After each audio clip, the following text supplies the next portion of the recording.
Good evening, high school football fans. This is High School Football America for January the 16th. I'm Jeff Fisher, host of the show and founder and editor-in-chief of High School Football America and highschoolfootballamerica.com.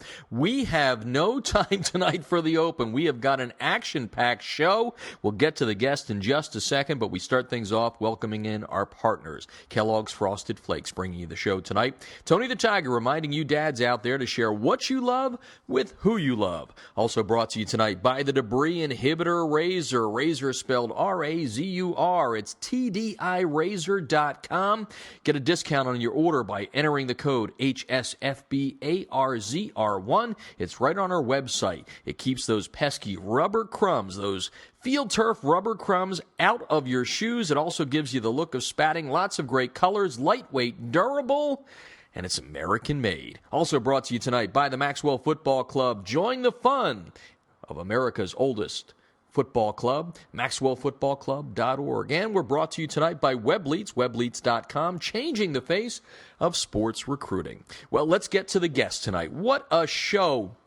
Earlier today, the Oscar nominations came out, and what a better way to celebrate that than with a show that's got lots of movie and lots of TV in it. We'll start the show in just a couple of seconds with Bill Courtney. Bill Courtney, the coach of Manassas High School and the star of Undefeated, the Oscar-winning documentary from a couple of years ago. We're going to check in with Coach Courtney and find out the big difference in his life since everything came down. The documentary was filmed in 2009, came out in 2012, and won the gold statue. And we're going to catch up with Bill and his players, the stars of that movie. And then we're going to go to the small screen.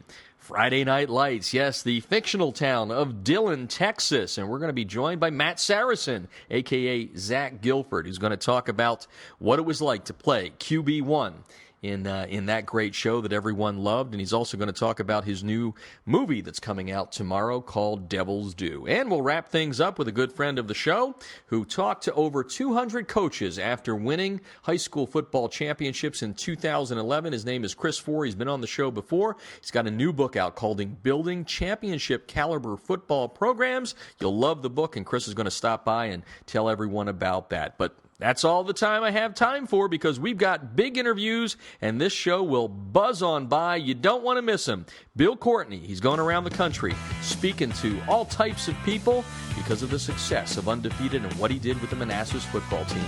Coach Courtney, coming up. You're listening to High School Football America, and this is the Artist First Radio Network. Football players, listen up. Going to tell you about a great new product and a new sponsor here at High School Football America. And if you're one of those players that when you're playing on field turf, those nasty pieces of rubber get in your shoes and just annoy the heck out of you, well, there's a product out there that's going to take care of that. It is innovative and it's American made. It's called the Debris Inhibitor Razor. And the razor is spelled R-A-Z-U-R. The Debris Inhibitor Razor is a seamless outer sock that was specifically designed to keep crumb rubber and other fine debris from artificial or grass playing fields out of the athlete's shoes and socks, thus keeping such debris also out of the gym bags and out of locker rooms. It's favorited by athletes who want that look of tape, by trainers who no longer have time to tape only for show, and of course by moms who no longer want that crumb rubber in their house. The Debris Inhibitor Razor at TDIRazor.com is made of 70% nylon and 30% spandex material, making it extra lightweight and very durable. It's backed by a 1-year performance guarantee, and like I said at the beginning, it is 100% American-made, and we love that at High School Football America. The Debris Inhibitor Razor covers just the right amount of a player's shoe while keeping shoelaces tight. It is fully customizable via screen print or embroidery, machine washable, and most important, it's easy to get on and off. The Debris Inhibitor Razor is available in black, white, and pink, and other colors may be specially ordered. Sizes are available from the youth level right up to that big foot, the extra large shoe at 14 to 17. Founded in 2010 by former University of Mississippi All-SEC player Carl Hoppy Langley III and 3 other partners, Southern Sport Inc. created the Debris Inhibitor to improve athletic performance by protecting athletes, allowing them to look and feel better with technically advanced product engineering with superior fabric construction, patented design, and its proven innovation. That is the Debris Inhibitor Razor, a new sponsor here at High School Football America. We highly recommend you check them out at tdirazor.com. That's razor spelled R-A-Z-U-R. When you contact them, mention you heard the ad on High School Football America. You'll be glad you did. This portion of High School Football America brought to you by Kellogg's Frosted Flakes. You know what Tony the Tiger says about 2014? Make one of those resolutions. Their slogan, which is share what you love with who you love, which means, dads, whenever you sit down with the kids and share your passion for sports, it doesn't have to be football, it could be any sport. Make sure you do it over a bowl of Frosted Flakes. Well, we have a great show for you tonight, as we mentioned at the top. Talking screens here, but not screen passes, not bubble screens. We're going to talk about the big screen, the movie screen, and a little TV screen. Coming up in a little bit, we're going to talk with Zach Gilford. You may remember him. Matt Saracen, QB1 on Friday Night Lights. He's got a new movie coming out, but we're going to start with the big screen. And we did this story a couple of years ago when Dan Lindsay and T.J. Martin, a couple of days before winning the Oscar for Undefeated, that great documentary, high school football documentary about the Manassas High School football team in Memphis, Tennessee. We did that a couple of days before that. Well, a couple of years later, it's time to get the coach on, the man that was at the middle of this. As a matter of fact, the way we got him on the show here, I needed some inspiration. So last week, I went to Netflix and I popped up Undefeated, and I said, you know what, I gotta write Coach Courtney, and Bill Courtney is on the line right now to talk about life after Undefeated and all the other things he's doing in life. Welcome to the show, Coach. Thanks for having me. Well, we're happy to have you here, and obviously we're going to talk a lot about what's happened over the last 4 years since that was actually filmed. A lot of people may not know that was the 2009 season, and the documentary came out in 2012. But let's get everybody up to speed. It's made an impact in your life, obviously. You're a businessman. You're now speaking. I know you still are coaching your sons a little bit, but can you, in 45 seconds or less, kind of tell us what Bill Courtney's been doing since winning that gold statue?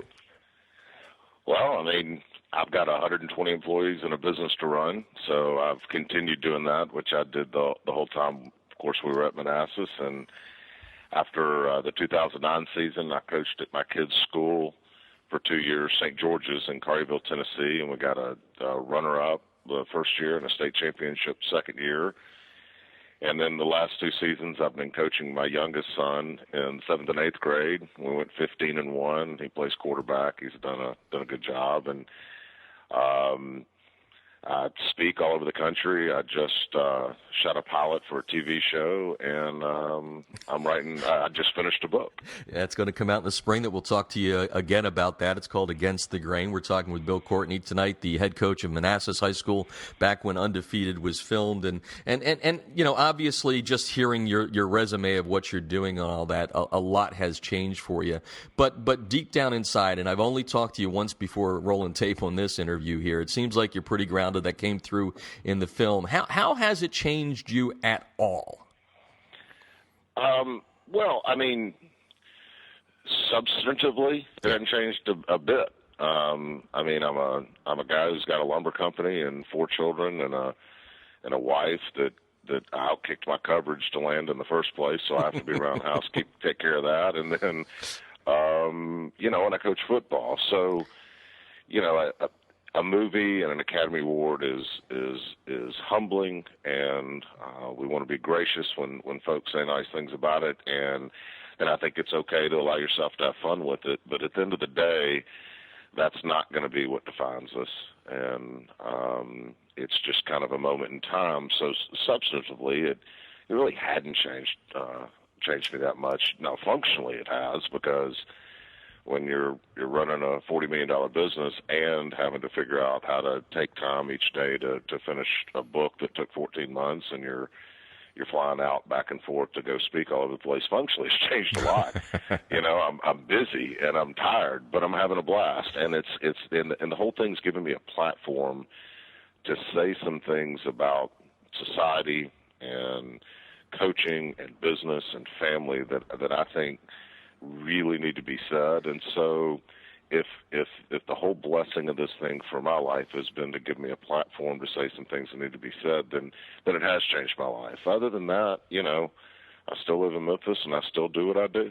Well, you know, it's interesting you mentioned how one of my favorite lines in the movie, you talk about, and it comes toward the end, the emotional capital, and spending that emotional capital on your team at Manassas rather than your family, which, of course, now you're doing more of that. But I had a coach the other day say to me, does America know, Jeff, that high school football coaches generally, outside of Texas, let's say, get a stipend of $3,800? You were a volunteer and all that. For all the coaches that are listening to this, and I know there's a lot because they've been excited since I mentioned on Twitter you're going to be on, can you kind of talk about that balance and what you meant in the movie by that, and maybe give them some tips on how you balance that love of team, love of family, and just being true to yourself?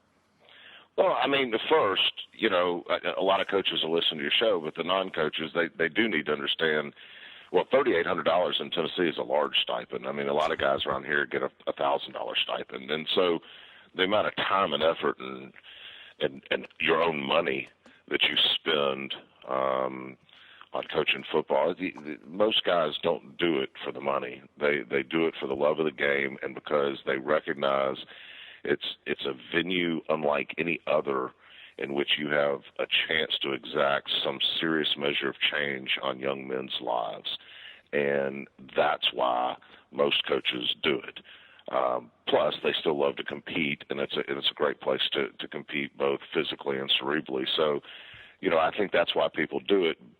The balance is very difficult because if you're going to be any good, you have to pour yourself into it. And when you beseech young men at the top of your voice with a crack in your voice to give you 100% of everything they've got, to leave it on the field, to practice hard, well, you can't get that out of those kids and then yourself have a half-assed approach. You have to pour yourself in because the kids and the team will assume the identity and attitude and approach of their coach. So if you're screaming for all that, but you're not giving it yourself, it doesn't work. And most coaches know that. Therefore, they do pour themselves into it. And the rub is, if you have a wife and a family and a life outside of football, when you pour yourself in like that, you're pouring yourself out of your family. And that's what I mean when I say there's emotional capital.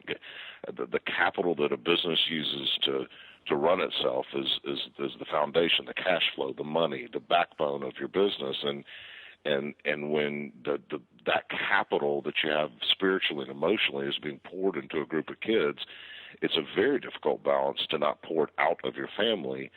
And it takes a level of maturity and understanding to make sure that you keep that balance. And at the end of the day, it has to be with your family and your own children first, or you become spiritually ill and are good for nobody. And it's a hard balance for coaches to find, and parents and administrators that raise hell with a coach for losing or for doing this or for doing that. Most that haven't been in that position are out of touch with what I just described to you, but I think every coach feels it, knows it. Oh, I absolutely agree. Bill Courtney, the man behind Manassas back in 2009, the documentary Undefeated wins the Oscar, life-changing, but as you can tell, the same message you saw in the movie is still coming out of his voice right now. One of the interesting things at the end of the movie as they roll credits is the fact that they're talking about what happened with some of your players, and we'll talk about that in a second. And one of the interesting things is you stepped down, obviously, after the season. You said you went and coached your son at St. George's. You won a championship and a runner-up, but your first game back is against Manassas. So take us back to that game. What was that like for you? That was horrible. In 2006, when the world fell on its ear economically in my business, I had to come to work one day and lay off 42 people. It's just how bad business had gotten. And that probably was the single worst day of my life. The second worst day of my life was that day, having to coach against kids that I'd been around and helped raise since 8th grade. And it still is probably the most uncomfortable evening I've ever had in my life. I hated it. I absolutely hated it. It tore me up pretty bad. Chavis Daniels, who was, one of the stars, and we know the story of what he came from, the gang background and what you've done, and we're going to talk about him in a second. I remember, OC at the end, OC Brown, the hug, the whisper in the ear and everything you did. What was that meeting like after you beat Manassas? Did you go and talk to Chavis? Yeah, we embraced after the game, and Chavis was the administration and parents and fans were not happy with me, but my players had no issue with me because they got it. And I just told Chavis I loved him and wanted him to have a good season, and I hope he wasn't upset that I was on the other sideline. And he said, "Coach, you gave us everything you had, and now you got to do what you got to do. I'm on your side." And I mean, what do you do? What do you do with a kid like that? And who'd come so far to a point that he could have that level of understanding about another human being. And it was a tough night, but we're all better for it.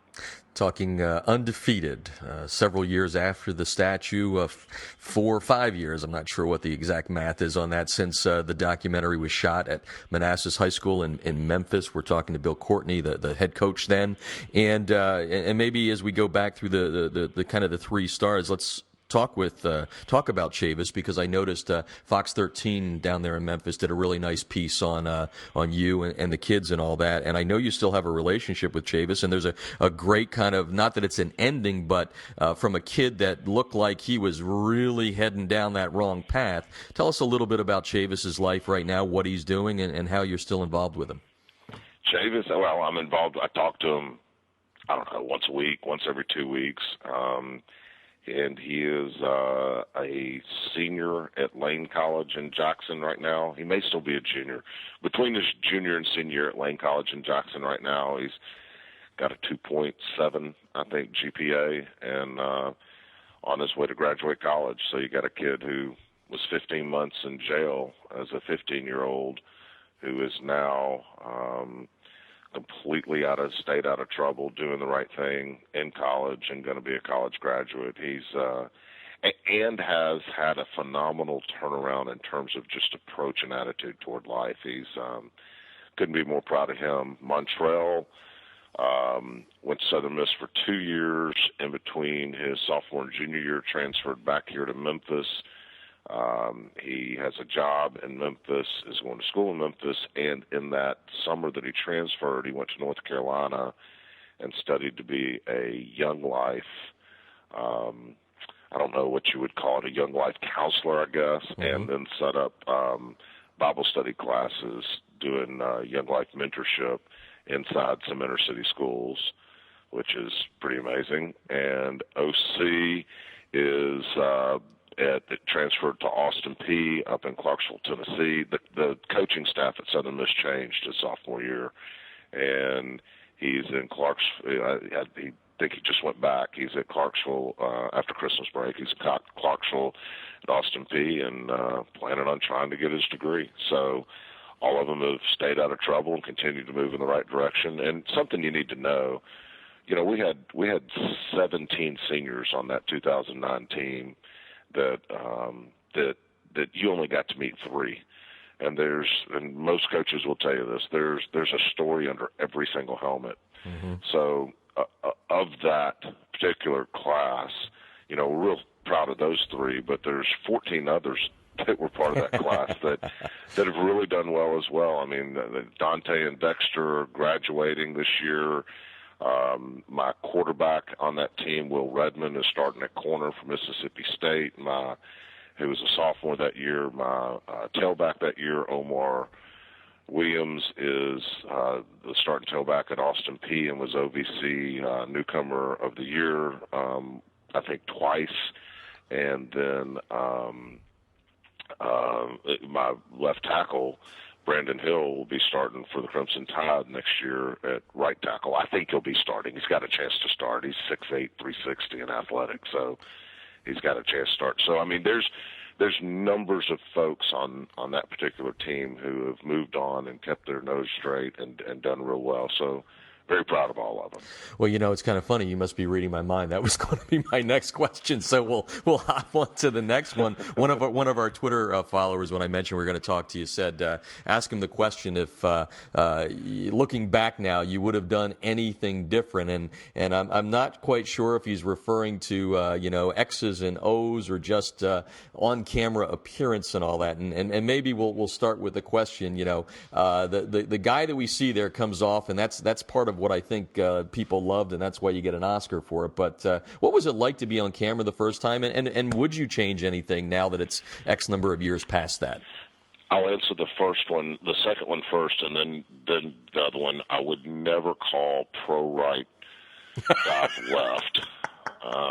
That I wish I hadn't ever done.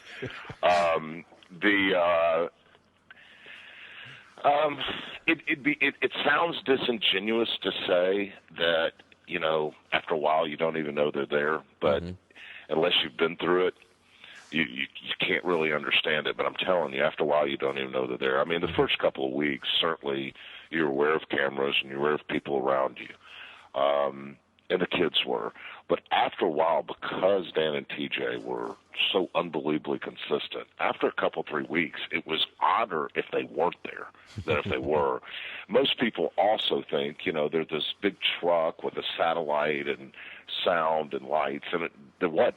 It was Dan and TJ with 2 cameras. That's it. Mm-hmm. That's that movie. With the exception of games where they brought in extra cameras to get angles, it was Dan and TJ with 2 cameras. That's the whole movie.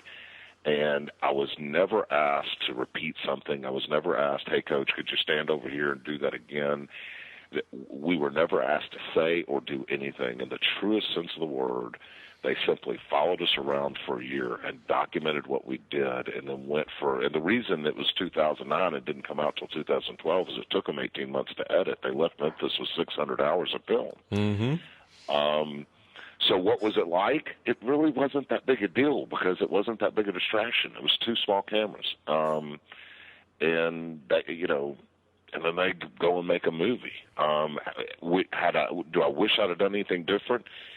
I think everybody wishes they'd have done something different along the course of a year of their life. And when someone's recording what you do and every action you take, I'm certain there's some things I wish I would have done different. But I am what I am, and it is what it is. And that's a documentary. It's not a movie. So it's a movie, but it's not a scripted movie. Right. So, like me or love me or hate me, I really don't care. That's what you get. So, no, I don't think I would have done anything differently in terms of the movie at all. Obviously, I wish I hadn't called a dive play. I love that one. And that's, I guess we'll leave it at that. Oh, that's beautiful. Bill Courtney on the line tonight talking about Undefeated multiple years after it's done. And obviously, like you just said, 2009 was when it was shot and released in 2012. Coach Brian Weichel in Ohio, a kid who just completed his first year. I call him a kid. He's 25 years old. He's a kid. And mentioned again, and he came out the other day and said, because I did that, he was playing it for his players the other day, and you actually kind of tweeted something back and all that. It resonates so much with people. Zach Gilford from Friday Night Lights, who's coming up, said, tell Bill I love that documentary. It's my all-time favorite. When you hear those words and you hear people just say it's made a difference, it's this, it's that to me, how does that make you feel? Because most time, it's all positive. I've never heard anybody say, oh, Undefeated, how did that win an Oscar?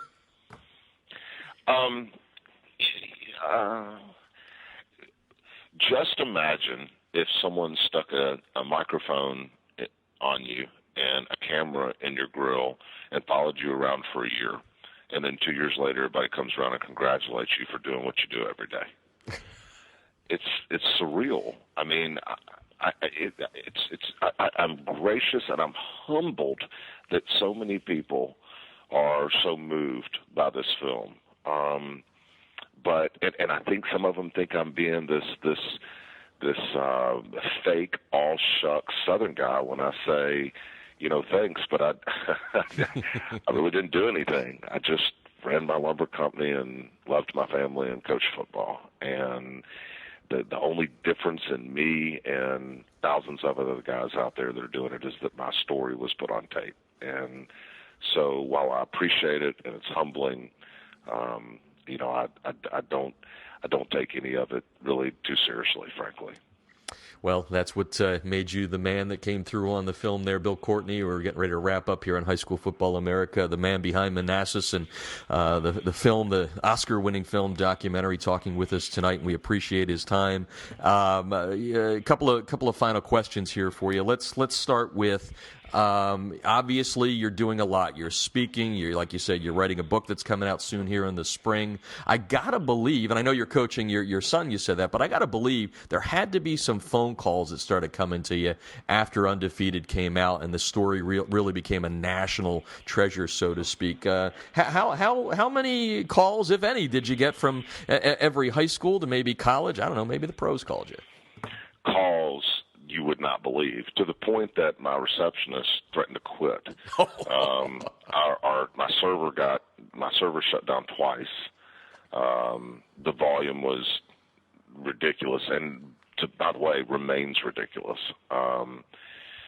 So that's I hate saying, but I mean that's why I had to get representation. Mm-hmm. I mean, I had to have an agent to deal with all this stuff, and so, yeah, it was, I mean, everything from can you coach this to would you consider running for this office to can you speak here?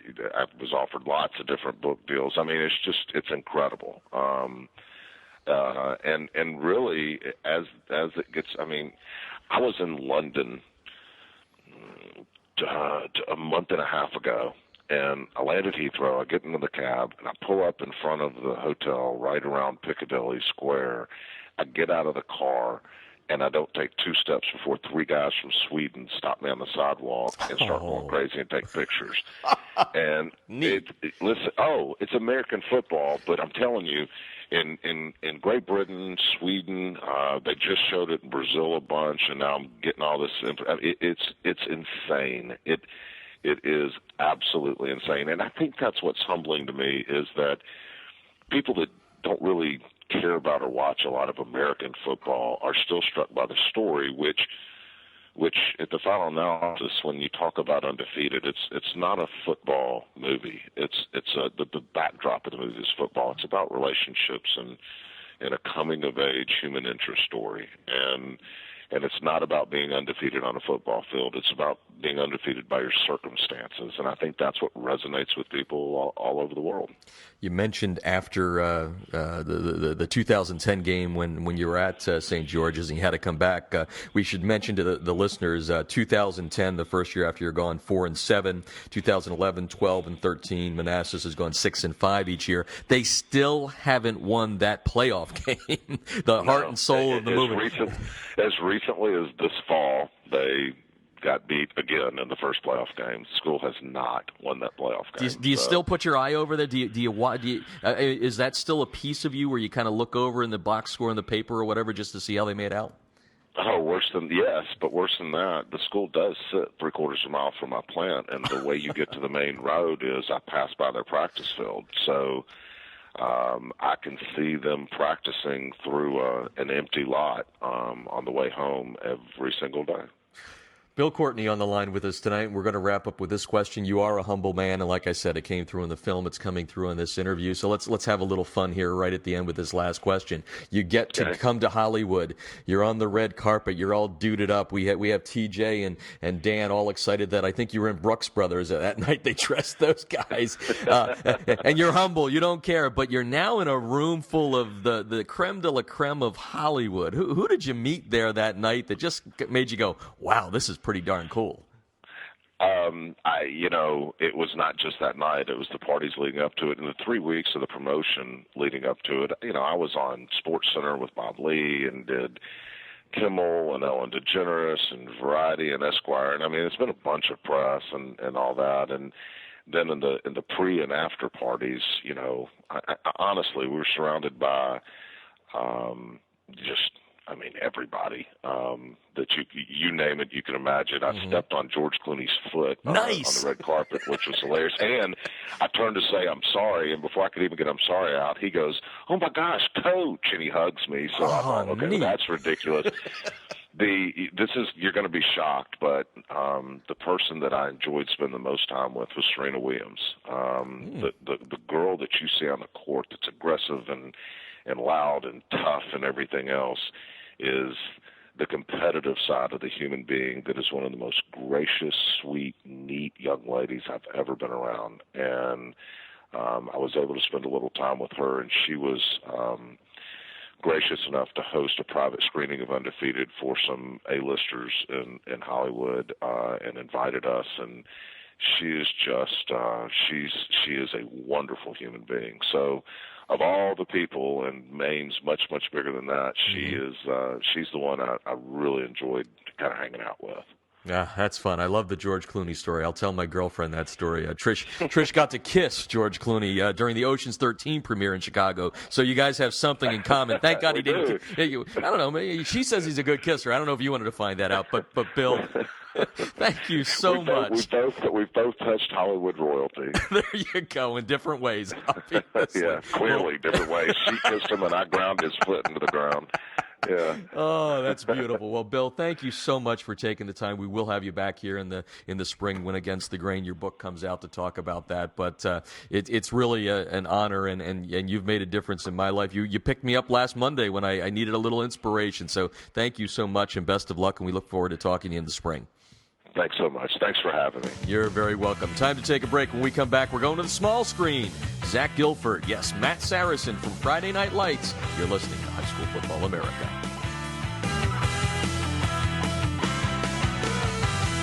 This portion of High School Football America brought to you by Kellogg's Frosted Flakes. Tony the Tiger reminding you, all you dads out there, when it comes to the passion of sports and when you're sharing it with the kids, you need to sit down and do it over a bowl of Frosted Flakes.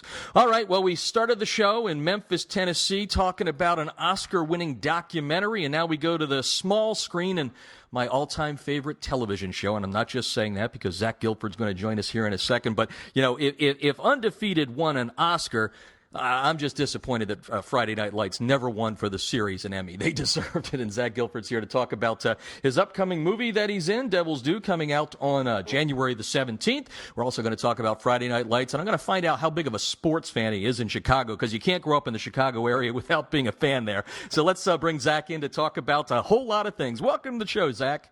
Hey, thanks for having me. It's an honor to have you here on the show. Like I said, love the program, and it's kind of funny. I tweeted out last week that we were going to have Matt Saracen on the show, and all of a sudden I had all kinds of buzz going on social media. How many times do you get called Matt? Does anybody do that at all because of your success on the show?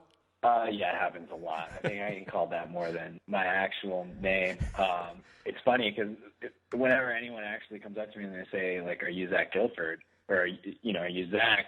I'm kind of taken aback. I think they know me in real life because usually people just say, are you Matt Saracen? But I'll work on different sets and things, and people, I think, because they've seen the show and I'm so ingrained in their head as that character, even after they've met me and worked with me for a week or so, they'll keep calling me Matt by accident. Be like, oh, I'm so sorry. I'm like, it's fine. Call me whatever you want. It was funny when I tweeted it out there just to kind of see if anybody knew the connection. I said, it's a trick question. Do you know who Matt Saracen is? And somebody even wrote in on Twitter, said QB1. So I thought, wow, the series does go pretty deep, and we know that. And want to talk about your movie here, but let's start with Friday Night Lights and go back to it. As I mentioned, you grew up outside of Chicago, Evanston Township High School. Did a little background check on you. I know you didn't play high school football. It seems like the career came to a crashing halt in football when you broke your leg in 8th grade. Can you take us back to that moment? Up until that point, were you thinking NFL? Definitely not. I mean, I was definitely hoping to play football. I played in 8th grade, in like the junior league or whatever, and it's my favorite sport. I mean, it's a tough tie between that and basketball, but, I was really hoping to play, and I always thought I'd be a really good running back, but I broke my leg, and I was on crutches for 2 months over the summer going into my freshman year. And so I just, I wasn't even like rehab yet by the time it was, tryouts for the team. So I kind of gave up on that and transitioned into trying to do acting stuff. And I think it worked out because I don't think I would have gone to the NFL, but, you know, as it is now, I'm a state championship QB. So, you know, it's pretty good. Nothing wrong with that. And in Texas, even bigger. We're talking with Zach Gilford tonight. Yeah, Texas state championship. That's huge. Yeah, even though you're from Illinois, Texas plays a little bit bigger. Zach Gilford has a new movie coming out on the 17th of this month, and Devil's Due is coming out. We're going to talk about that in a second, but we're talking about maybe the role of a lifetime up until this point and Friday Night Lights. Can you take us back to the day when you were brought in, your agent hooks us up, you read for it? And I think I even read that at the beginning you didn't read for the part of Matt Saracen. It was Tim, wasn't it? If I'm not mistaken, or is my memory wrong about that? No, that's true. I actually, my first audition was in New York, and I went in and read for Tim Riggins, which, you know, it's funny if you look at me and Taylor, it's like, wow, those are very different types. And then, you know, it was like before Christmas, and it kind of went away. And then I was in LA after the holiday, and I got a call that said, you know, they want to see you for Friday Night Lights again. I said, great. I'll be there. And I go in, and, you know, I've like prepared the scenes that I'd done the first time in New York. And I come in, and they're like, okay, so you got the scenes for Matt. I'm like, what are you talking about? They're like, for Matt. I was like, I thought I was him. And they're like, no. And I was like, oh God, oh please, I'll do it. Let me just read it real quick, like, because I love the project so much.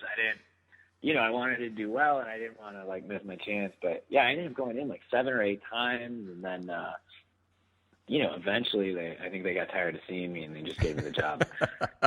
Well, my girlfriend is sitting across the way here as we tape this, and she's a big Riggins fan, so I guess that's why. Wait, no, she just yelled at me. She said I'm a Matt Saracen fan. So anyway, I appreciate it. I always joke that like Taylor Riggins got all the girls that were like of age, and then I got, you know, 12-year-old girls and grandmothers. Oh, and we'll just leave it at that and go on to another subject. But it's just funny because you're right, the characters are so different. Zach Gilford on the line on High School Football America tonight. We're talking about Friday Night Lights, and we're going to talk a little bit about his upcoming movie, Devil's Due. But I said, you know, maybe up until this point, you know, a part of a lifetime. How do you feel about a statement about like that?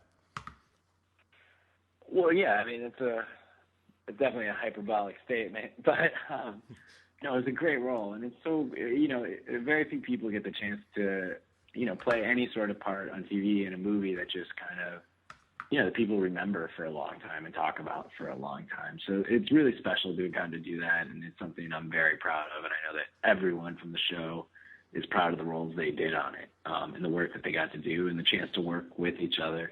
So yeah, you know, now it's always, you know, it's a mix. You want to like find another thing that, if it's a TV show or a movie, that, you know, people will remember and people will really respect. But at the same token, sometimes you're just trying to do something new and different and fun. So like the movie that I have coming out this week, Devil's Due, or next week, sorry, you know, it's like a horror movie, and I haven't done one before. And, you know, I like scary movies, and this was one that I really thought, you know, it's different than what's out there now. And, you know, it could be really cool. And so it's a little bit of a risk because it's not, you know, Paranormal Activity, which, you know, is proven to work, or, you know, one of the Halloween films or anything like that. It's not a remake of something that's already been done.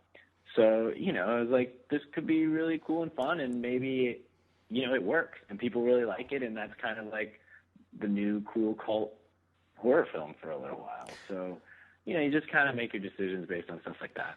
How do you dive into from the Matt Saracen guy, the straight-laced, little nerdy, that character, to, like you said, you know, Devil's Due is a horror flick, and we can get into the storyline in just a second here. But as an actor, how do you dive into that and make sure you're separating? Because this sounds like a 180 role here from Matt to the new role.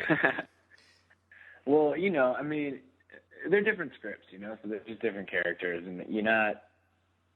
You know, granted, I haven't worked on Friday Night Lights in 3 or almost 4 years now, because it ended, you know, a while back. But, you know, when you're not, it's just a different world, and it's different lines that you're saying. So you're just doing a different character. And I think it's kind of an easy transition. The hardest transition was really between seasons. I think it was like 4 seasons 4, me and my wife now, my then girlfriend, for some reason, we always talked to each other in these dumb, fake Australian accents that we made up. They were like terrible Australian accents. Let me hear it. I want to hear it first. I was like, oh, good day, mate. Like, get your goggles on. We're going hunting. Like, it's so bad. Okay, I'm sorry. Go ahead. I didn't mean to interrupt. I had to hear it. No, I mean, they were so bad, but like we thought it was so funny, and we would just talk to it, and people would look at us and be like, "What are they doing?" But anyway, so I go back to set, and I gotta like kind of find my southern, whatever my Matt Saracen accent was again. I kept slipping into this dumb Australian thing I did with my girlfriend. So that was actually the hardest transition, was out of my stupid real life into acting. But usually going from role to role is pretty simple. We're talking with Zach Gilford tonight. He's got on the 17th coming out. It's called Devil's Due, a new picture. It focuses on a newlywed couple, and Allison Miller is your co-star in this. And the line I got was, you guys experienced strange occurrences related to an earlier than expected pregnancy. Can you fill in the blanks from there? Yeah, I mean, it's kind of basically the movie starts off with our wedding and then our honeymoon. And, right after we get back from our honeymoon, we find out she's pregnant. And, there's some creepy stuff that kind of happens on the honeymoon that we're not really aware of. And then just strange stuff starts happening. My wife, Allison, starts just acting a lot different than normal, and things are, it seems like we're being watched half the time, and things are just off. And I think it's a cool movie because it's kind of a slow burn where the whole time you're really not, we keep leaving crumbs. Mm-hmm. And you're not sure what's going on, but something messed up is happening. And it's not till the end when, it's this huge, like, denouement or whatever where, it kind of all just hits the fan. And I think the audience is going to be left there, just like, what did I just see? Like, what just happened? I like that. I think the way we develop the story, you're not going to be like, what? Oh, come on. You're going to be like, oh, yeah, that's totally what was going on. So, it's kind of fun. And, it's pretty creepy. I just got to see a screening, and, you are feeling a little like just uncomfortable in a good way, in a fun way. And it's not a slasher thing. As a matter of fact, I think I saw you tweet out that you were going to watch that screening by yourself, and you were a little nervous. Tell me about what it's like watching yourself on the screen.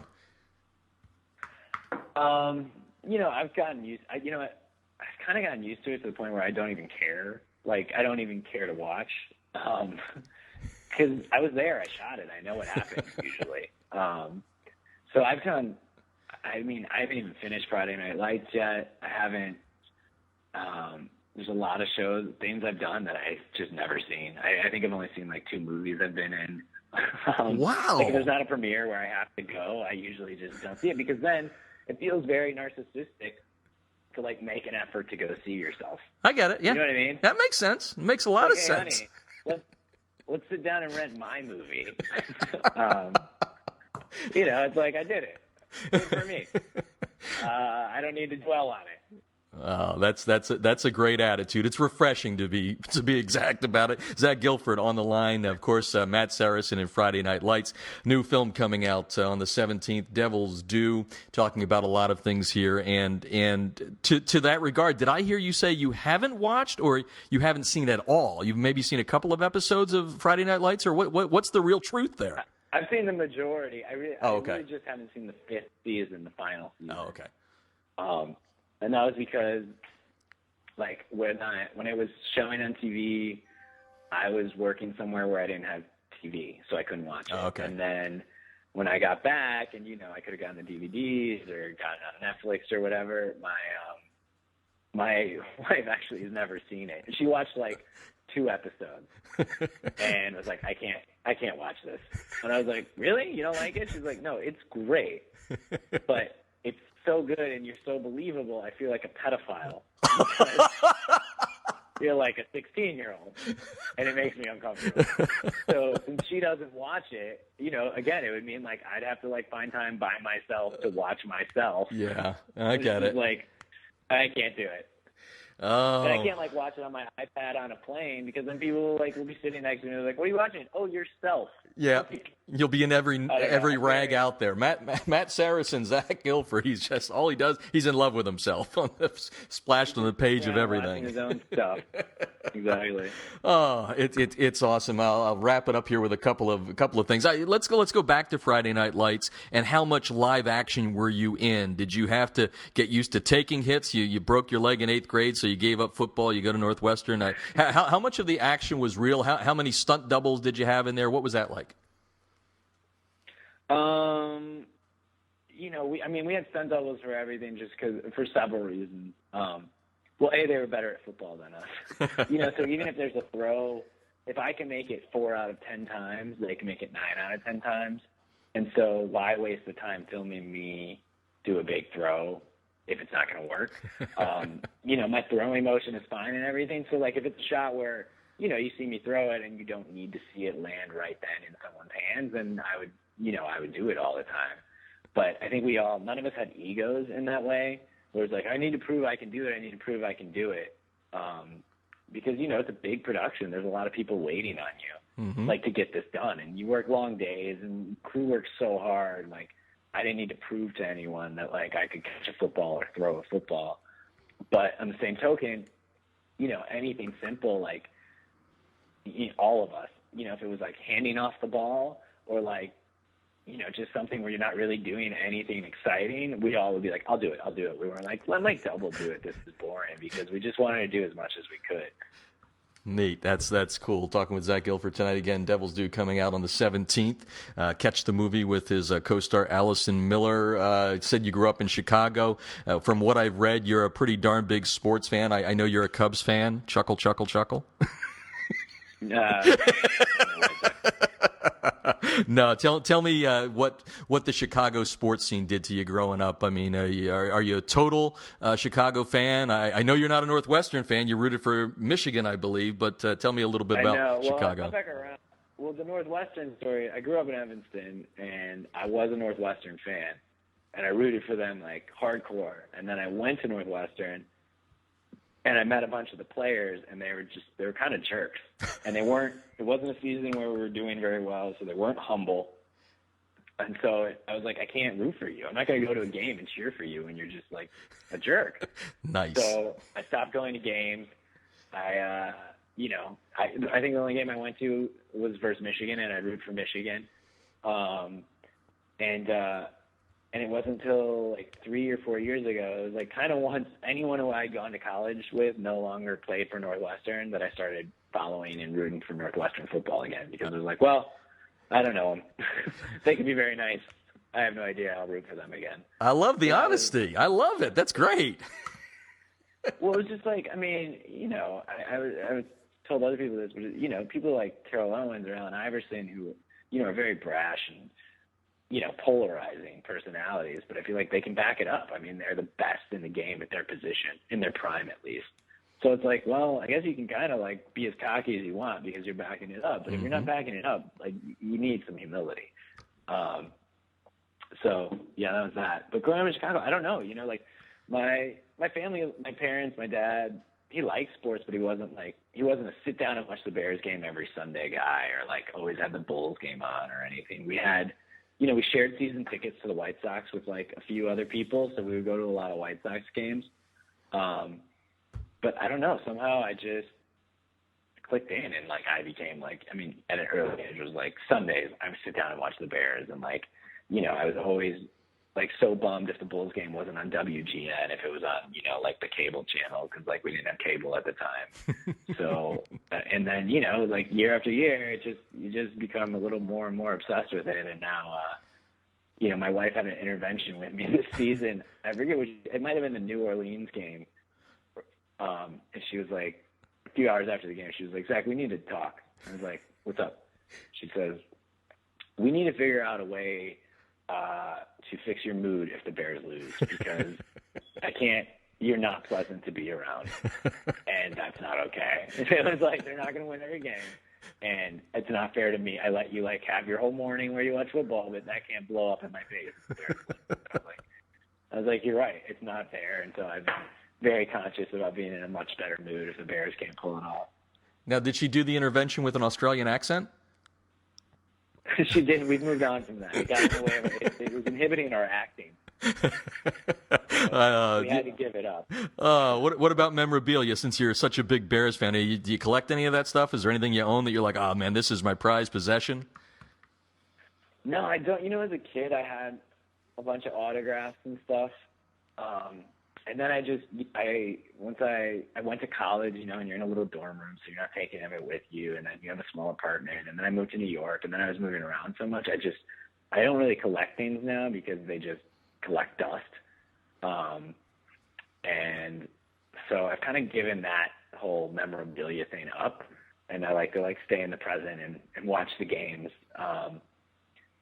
You know, but the most exciting moments of my life have been, you know, getting to meet some of the athletes. And I mean, that's honestly the best part about having done Friday Night Lights is that it was a sports show and a lot of sports players like it.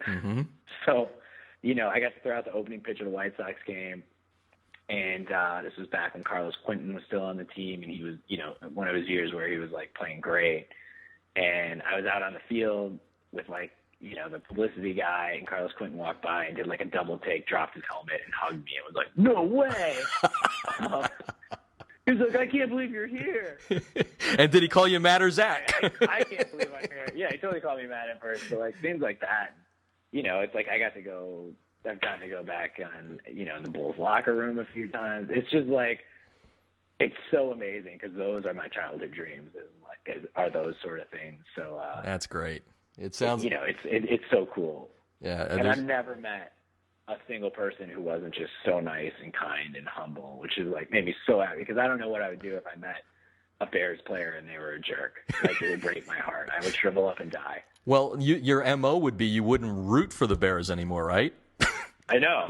I would be so conflicted. I should actually try to stay away from meeting any players on those teams just in case. Yeah, seriously. Zach Gilford on the line tonight. We're wrapping up here with him on High School Football America, and we mentioned the new movie is a change for you, a horror flick, Devil's Due, coming out January 17th. The Matt Saracen 180 from that. Let's talk about the future acting career. Would you ever consider going back and doing a sports football type of movie, or what sort of role would you like? What's the ultimate for you where you can say, yep, you know what, done these other things, now it's time to do this?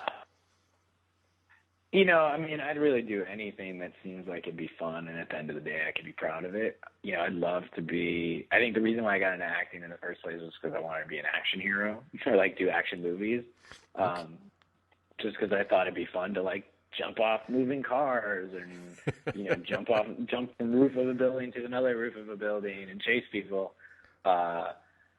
So that'd be awesome, but you know, it's all about the specific project. And I love football and had so much fun doing Friday Night Lights. I would go back and do a football movie in a heartbeat. You know, I worked with some of the people who produced this new movie Draft Day, the Kevin Costner movie coming out. Yep.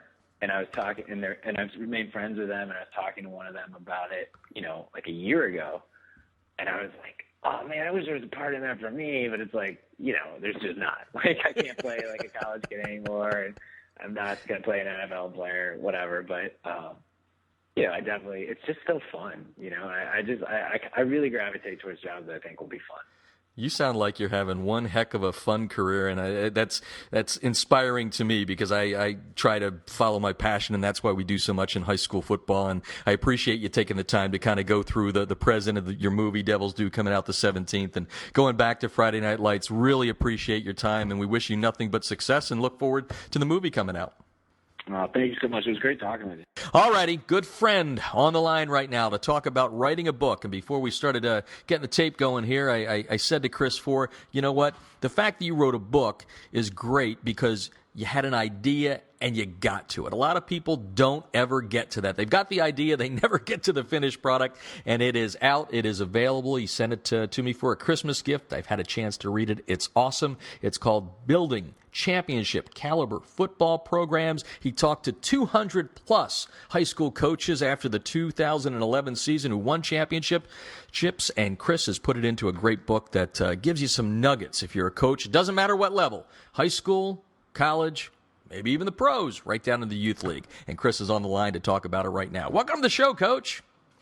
Hey, thank you very much, Jeff. I really appreciate the opportunity to to talk with you today about this. Well, it was a fun idea when you first, gave it to me. We've talked about it once or twice, but that was, like I said, in the idea stage. You were sending emails, you're getting stuff back, but now I've got an actual book in my hand. If we were on TV, people would be able to see it. But let's recap a little bit the idea itself. It's 2011, all the championships are done, and you're sitting there and you say, you know what, Chris? As you talk to yourself in third person like Ricky Henderson, you know what, Chris? I think there's a book in this. Yeah. I read a great book by Sam Sheridan called A Fighter's Mind, where he went and spent about a month or two with all these different MMA trainers and fighters to try to get inside of their heads. That's why it was called A Fighter's Mind.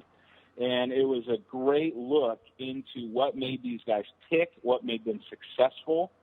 And all of a sudden one night I was on Max Preps and I saw a list of every state champion all across the nation. I think there was 350 of them right around there in 2011. And just these two ideas merged in my head. I said, Jeff, I'm one of those guys who I like to research. I like to talk with my football coaching brethren and find out how to be better all the time. And so just this idea clicked when I saw this list of schools and coaches paired with this book I had just finished. I said, I'm going to try to get inside the minds of these head coaches from all across America that have, just won a state championship. And so that was the genesis of this project. I literally the next day, I just emailed 10 from random states and random coaches. I think they were the 10 easiest email addresses I could find. And I just sent them all one email, blank carbon copied them all with 3 questions. And that was, the genesis of this project here, and why I started it was just for myself to get better as a head football coach myself. The feedback now that the book's been out for a little while, about 3 or 4 weeks now, and the feedback I'm getting from coaches nationwide, they're just as excited as I was when I first started getting this stuff back. It's great insight and really made me think about my own philosophy and that sort of stuff. It's timeless. This thing can go on forever. I think that's the great thing about football books that teach you a lesson. I mean, foundation is foundation, and that's been good for 100 years. We're talking with Chris Fore tonight. He's written the book. It's called Building Championship Caliber Football Programs. You can get it at coachfore.org. And before we go, we'll have you tell other ways that you can get it. But for now, let's go to your website for that. You mentioned some of the great names that got in there. I'm going to ask you a 2-part question here. The first one is the coach you heard back from that you thought I might not, and it made you get the biggest smile. And then the second one is, because you got a lot of nuggets, do you have one favorite nugget from a coach, and who was that coach, and what did he give you that made a difference to you?